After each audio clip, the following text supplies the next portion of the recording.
미국 대선의 본투표 20일도 채 안 남았습니다. 이제 정말 코앞인데요. 사전투표는 계속 이루어지고 있습니다. 여론조사가 참 이 초박빙으로 나오고 있습니다. 자, 이런 가운데 공화당의 트럼프 후보가 연일 한국 때리기를 하는 듯한 모습인데요. 특히 민주당의 텃밭인 시카고에서 강경한 발언을 쏟아냈네요. 예, 그 시카고에서 열린 시카고 경제 클럽이라는 대담 형식으로 뭐라 그랬냐면 내가 백악관에 있었다면 한국은 주한미군 비용으로 연간 100억 달러, 그러니까 우리 돈으로 한 13조 좀 넘죠. 이러한 그 부담금을 한국이 지출하게 됐을 것이다. 그들은 머니머신이다. 저 표현이 화제가 됐어요. 예, 머니머신이라는 건 이제 현금 계수기인데, 그러니까 부자 나라라는 뜻이죠. 이 부자 나라가 더 부담해야 된다 이런 취지인데, 이렇게 그 한국 때리기로 볼 수 있는 강경 발언을 이렇게 트럼프가 한 이유는 무엇보다도 이제 이달 초에 그 체결된 한국과 바이든 행정부 사이에 방위비 분담금 협정 12차 협정이 타결이 됐는데 SMA죠. 예, SMA. 여기서 타결된 액수가 이제 전년 대비 8.3% 인상된 1조 5,192억 원입니다. 근데 이 액수가 한국이 받고 있는 혜택에 비해서 안보 혜택, 미국으로 말미암아 받고 있는 혜택에 비해서 지나치게 적다 이런 비판을 하고 있는 거고요. 트럼프는 또 뭔 말을 했냐면 아까 이제 한국인들은 머니머신이다라는 말도 했는데 내가 재임 시절에 그 바이든 행정부 전에 한국에 대해서 말하자면 5배 올리는 막 50억 달러를 연 방위비 분담금으로 요구를 했었다가 이제 한국이 그 너무 많다고 난색을 피해서 20억으로 막 깎아줘서 합의를 했는데 이거를 바이든 정부가 들어와 가지고 확 깎아서 말하자면 형편없는 이러한 적은 비용을 지출하는 이런 부끄러운 그런 사태를 만들었다 이런 비판도 했습니다. 네, 트럼프가 여기서 언급한 방위비 분담금 100억 달러. 물론 이게 이제 본인이 재집권하면 그렇게 올리겠다는 거예요. 최근 한미 정부가 합의해서 2026년부터 적용하기로 한 액수 9배나 돼요. 그렇습니다. 분담금이 아니라 부담금이 될 수밖에 없는데 트럼프 후보자가 언급한 분담금은 바로 100억 달러입니다. 13조이 넘는 돈이니까 최근 한미 합의액의 9배나 되는 엄청난 금액이고요. 트럼프 전 대통령 시절 요구했던 금액보다도 2배가 되는 겁니다. 그러니까 무슨 이야기를 하냐면 더 내라 이거예요. 실제 들어가는 경비보다도 이 대한민국을 북한으로부터 우리가 보호해주지 않냐. 네. 그 보호 비용을 내라. 네. 이걸 주장하고 있습니다. 트럼프 후보자는 한국인들은 아무것도 내지 않았고 이것은 극단적인 표현을 씁니다. 미친 일이다. 이렇게 표현을 했습니다. 그 주한미군 숫자도요. 28,500명이라는 걸 저번에 한번 틀려서 분명히 본인에게 알려줬을 겁니다. 비즈니스맨인 트럼프가 그 숫자를 기억 못할 리가 없는데 이번에 또 4만 명이라 그랬다가 4만 2천 명이라 그랬어요. 자, 일부러 틀린다는 얘기가 있는데 부풀리는 거죠. 트럼프 후보가 미국의 유일 동맹국인 우리나라를 이렇게 때리고 나오는 데는 다분히 대선을 앞둔 정치적 이유가 좀 있지 않느냐. 예. 이런 분석이에요. 그러니까 트럼프는 그 미 유권자들한테 나는 미국인들의 이익을 위해서는 동맹에게 부담을 지우는 일도 서슴없이 하겠다. 지금 이것을 강조하고 있는 거고요. 그래서 이제 나는 그 재임 시절에 한국의 그 고율의 그 관세를 한국산 트럭에도 매겼다. 결국 그렇게 해서 미국의 노동자, 미국의 자동차를 보호했다. 뭐 이런 것들도 이제 강조를 했는데 또 무슨 말을 했냐면 심지어 최근에 북한의 그 경의선, 동해선, 남북 그 육로 일방적으로 파괴한 게 있었지 않습니까? 이거를 언급하면서 그 북한에 이렇게 길폭파한 거는 한국이 여러 나라와 단절됐다는 의미인데 그게 무슨 말인지 모르겠어요. 이게 내가 대통령이 되면 이 문제 다 해결할 수 있다. 나는 김정은하고도 사이좋게 잘 지내는 사람이다. 이런 것으로 이제 강조를 하고 있는데요. 결국은 그래서 이 얘기도 한 이유가 뭐냐면 그 나는 경제적으로 어떤 일이 있어도 집권을 하면 한국에 부담을 지우더라도 미국에 유리한 걸 관철시킬 테니까 그러면서 한국도 너무 억울해하지 말라. 뭐 이런 메시지를 바로 미국 유권자들에게 지금 하고 있는 겁니다. 네. 부자 나라 한국을 개수기로 만들어서 돈을 더 받아올 테니까 나를 일단 찍어달라 이런 얘기고요. 만약에 집권을 하면 그때는 좀 이제 얘기를 또 유연하게 하겠다 이런 복합적 의미를 담고 있다는 해석입니다. 자, 트럼프의 이런 정치적 발언에 우리 외교부 자 어떤 입장을 내고 있나요? 예, 외교부 당국자는 이제 가정을 전제로 한 언급에 대해서 지금 그런 질의에 내가 우리 당국이 언급하는 건 적절치 않다. 이런 아주 신중한 자세를 보이고 있습니다. 다만 이제 한미가 최근에 타결한 이 분담금은 상호 수용 가능한 합리적 선에서 타결한 결과다. 이건 분명히 하고 있고요. 네. 그래서 한미 분담금의 협정을 연내에 그러니까 정권이 바뀌기 전에 발효를 시켜서 어쨌든 대선이 끝나도 올해 안에는 바이든 행정부니까. 그렇습니다. 바이든 행정부 내에 발효를 시켜서 법적 안정성을 확보하겠다라는 얘기도 했는데요. 이거는 이제 이렇게 하는 것이 향후에 새로운 정부 들어서서 여러 가지 상황 변화로 불안정한 한미 관계 또 이런 것들로 어떤 뭐 문제가 생기거나 하는 것들은 바람직하지 않기 때문에 한미 관계 안정적 발전을 위해서도 이 합의된 걸로 다 이렇게 세팅을 하고 가는 것이 좋겠다. 이런 취지입니다. 네. 자, 앞서 말씀드린 대로 미국 대선의 본투표, 사전투표는 이미 시작됐고 계속하고 있어요. 자, 현지 시간으로 계산해 볼 때 20일도 채 안 남았습니다. 최근 여론조사 좀 살펴봐야겠죠? 그렇습니다. 박빙 접전입니다. 초초박빙. 예, 초초 접전 박빙입니다. 11월 5일 다음 달 미국 현지 시각으로 이제 본투표일인데요. 지지율표를 지금 보시게 되면은 전국 지지율이 해리스 52%, 트럼프 47%, 뭐 큰 차이가 아닙니다. 제가 전국이에요. 그렇습니다. 네. 지지하는 정당이 없다는 것은 트럼프가 더 높게 나왔는데 중요한 건 우리가 아주 이제 결정적으로 또 하나의 지표가 될 수 있는 게 도박 사이트입니다. 네. 그만큼 이게 분석을 해서 도박 사이트에서 베팅을 하게 되는 겁니다. 그러니까 도박사들이 돈을 걸게 되는 겁니다. 트럼프 당선 확률이 해리스보다 15% 포인트 이상 앞서는 결과로 나왔다는 거예요. 그러니까 도박사들은 트럼프 승리를 점치네요. 그렇죠. 우리가 왜 월드컵 축구를 하더라도 이런 예상을 하게 되니까요. 근데 경합주를 보면은 미국은 중요한 게 썬벨트와 러스트벨트가 경합주가 중요합니다. 7개. 예, 스윙 스테이트 또는 배틀그라운드라고 하는데 여기는 초박빙입니다. 조지아는 트럼프가 앞서는 결과가 최근 여론조사에서 나오고 있고 노스캐롤라이나는 해리스가 또 조금 앞서는 결과거든. 그래서 저는 지켜봐야 된다. 더군다나 50개 주의 메인주와 네브라스카주를 제외하고는 이 위너 테이크스 올 선거인단 투표거든요. 승자 독식. 그렇습니다. 성자 독식이기 때문에 저는 여전히 알 수 없다. 네. 그야말로 누가 이길지는 정말 이 투표함을 열어봐야 하는 지금 그런 상황입니다.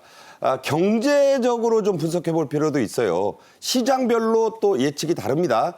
가상화폐, 주식시장도 누구는 트럼프 승리를 예측하는 거 하면 또 어디는 또 해리스 승리를 내다보고 있어요. 자, 어떤 양상입니까? 예, 지금 그 가상화폐, 그러니까 비트코인 경우는 최근 이제 4일서부터 16일까지의 추세가 보면 11%가 올랐어요. 그리고 트럼프가 될 경우에는 심지어 현재 6만 달러에서 9만 달러까지도 급등할 것이다 이런 전망이 나오는데 이건 아까 도박 사이트와 마찬가지로 일종의 트럼프 트레이드, 그러니까 트럼프가 되면 트럼프가 우호적인 바로 이런 비트코인 가상화폐도 오를 것이다라는 전망 때문에 이런 것이 오르고 있는 것이고, 자, 그다음에 달러화도 연일 상승세입니다. 이것도 역시 마찬가지로 트럼프가 강력한 관세 정책을 부과하면 인플레이가 촉발되고 거기에다 또 금리까지 올라가면서 결국은 아마도 달러 가치가 오르지 않겠냐 해서 달러화가 상승세를 보이고 있는데 또 있습니다. 그 어떤 트럼프가 집권할 경우에 그 많은 수혜가 혜택 예상이 되는 은행주. 그러니까 규제가 풀릴 거니까. 예, 규제가 많이 완화돼서 은행주들이 올릴 것이다 해서 은행주도 강세를 보이고 있는데 결이 다른 수치도 있습니다. 자, 전체 증시, 전체 다우존스라든가 전체 증시를 보여주는 어떤 이 지표는 해리스에게 좀 유리하게 보이는 것이 예컨대 이제 S&P 500 지수 같은 경우도 보면 그 선거일 한 3개월 동안 이게 만일에 계속 오르면 현 집권당에게 유리하다. 그러니까 민주당이죠. 예, 민주당이 당선될 가능성이 높아지는 건데 이 숫자가 지금 괜찮게 나오고 있습니다. 예. 네.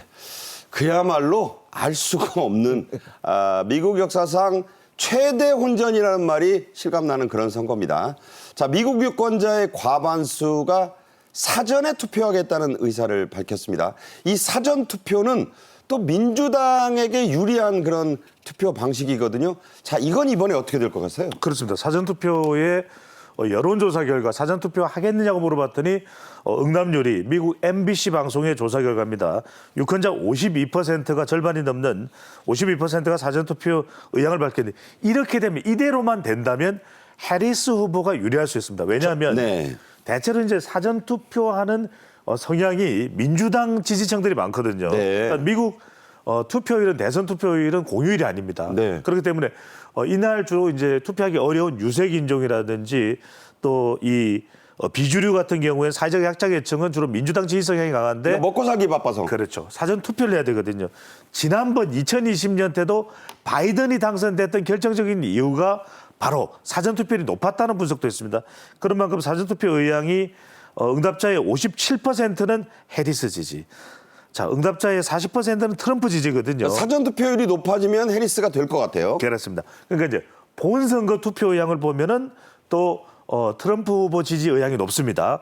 응답자의 58%는 본투표 트럼프 지지, 해리스는 37%. 그러니까 사전 투표율이 이 여론조사대로 가느냐 안 되느냐도 상당히 중요할 것으로 보입니다. 네, 이번 우리나라 재보선을 보니까 여론조사 잘 안 맞더라고요. 그렇죠. 그러니까 여론조사 물론 정확하지만 너무 여론조사를 맹신해서도 안 되는 선거가 이번 선거 같습니다. 자, 미국 선거 우리나라와 밀접하게 관련이 있어서 주의 깊게 보지 않을 수 없죠. 트럼프가 이번에 좀 이상한 행동을 했어요.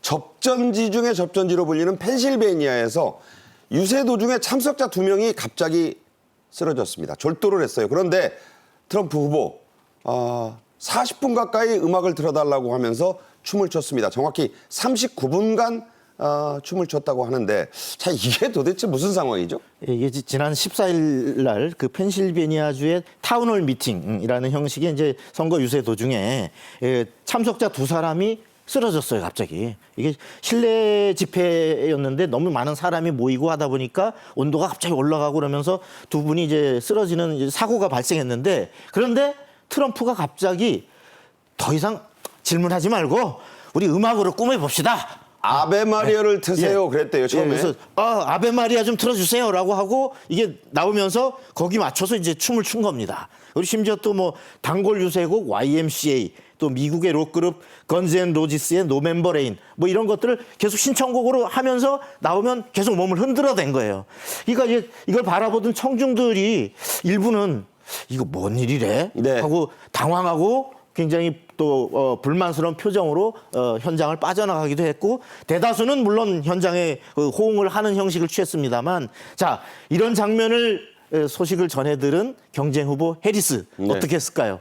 해리스는 자신의 SNS에다가 이 영상을 그대로 올리면서 이제 점잖게 한마디 합니다. 뭐라 했냐면 트럼프가 괜찮길 바란다. 그러니까 한마디로 제정신이 아니다 이 소리예요. 그런 네. 거죠. 그래서 트럼프의 고령 리스크, 건강 이상설이 이렇게 다시 불거졌는데 해리스는 심지어 그 유세에서는 뭐라 했냐면 트럼프가 점점 불안정해지고 그리고 통제받지 않는 상태로 가고 있다라고 공세를 펴기도 했습니다. 네, 해리스가 지금 좀 그 지지율이 약간 정체되니까 네거티브를 강화하고 있어서 우리 배종찬 소장 계시지만 네거티브를 강화한다는 건 좀 약세를 자인한 거 아니냐 이런 얘기도 있잖아요. 그건 어떻게 보죠? 짧게 좀 부탁드립니다. 그러니까 최근에 이제 주춤하고 있거든요. 이른바 바이든 라인과 해리스 라인의 갈등 이야기도 나오는데 방금 전에 저는 트럼프 후보자가 39분간의 춤을 춘 건 건강을 가시하는 거죠. 난 건강해. 오히려 그렇게 볼 수도 있다. 오히려 유권자들에게는 상당히 호소력이 있는 그런 태도로 볼 수도 있습니다. 네, 자 그렇게 한 가지 현상이지만 두 가지로 볼 수 있는 거예요. 민주당 지지층에서는 당신 고령이어서 정상이 아니야 이렇게 볼 수 있는 거고 아니 춤을 39분 넘게 추었다면 엄청 건강한 거죠. 이렇게 볼 수도 있다는 겁니다. 선거란 게 그런 겁니다. 자 트럼프는 과거에 당신 해고야 영어로 하겠습니다. You're fired 이 말로 유명했던 인기 방송의 MC였죠. 어프렌티스입니다. 우리나라에도 뭐 소개가 됐었죠. 트럼프의 젊은 시절 행각을 폭로한 전기 영화가 공개가 됐는데 자 흥행 성적이 좀 어떤가요? 안 좋습니다. 안 좋나요? 안 좋은데 안 좋다는 것은 오히려 트럼프 에게는 덕이 될 수도 있는 것이고요. 방금 전에 박영께서 말씀하셨던 대로 정말 이게 유행어가 됐으면 You are fired. 해고야 이런 그 어프렌티스 저 프로그램인데 배우가 이제 트럼프 연기를 했는데 호평을 받았어요. 저 그렇습니다. 배우 연기는 너무 잘했다고. 명연기입니다 지금 화면에 보시는 배우가 세바스찬 스탠인데 상당한 명연기로 이번에 호평을 받고 있는데 트럼프의 젊은 시절의 행각을 이제 폭로한 것인데 흥행은 안 좋습니다. 수입 21억 원이면 저 별로죠. 그럼요. 미국 얼마나 거대 영화 시장인데요. 그래서 북미 흥행이 11위에 거치는 상황이고요. 수입이 20억여 원이면 앞으로 이제 추가 흥행을 하기는 어려운데 로튼 토마토 평점은 85점도 높습니다. 이건 방금 전에 말씀드렸던 대로 이 내용이 좋아서가 아니라 세바스찬 스탠 이 트럼프 역할을 한 배우의 연기가 메소드 연기였다. 이런 이야기였는데 칸 영화제에도 이게 소개가 됐습니다. 트럼프의 성폭행, 지방 흡입술, 마약 등을 다뤘는데 트럼프의 반응이 궁금하시죠? 트럼프는 뭐라고 얘기했냐? 쓰레기다. 네. 이렇게 평가를 했습니다. 네. 그러니까 뭐 이 공화당 지지자들은 철저히 이 영화를 외면하고 있고 민주당 지지층도 그다지 많이 보는 것 같진 않아요. 그래서 쓰레기다 이렇게 얘기했습니다. 우리나라에도 개봉이 된다는데 반응이 어떨지 저도 궁금하네요.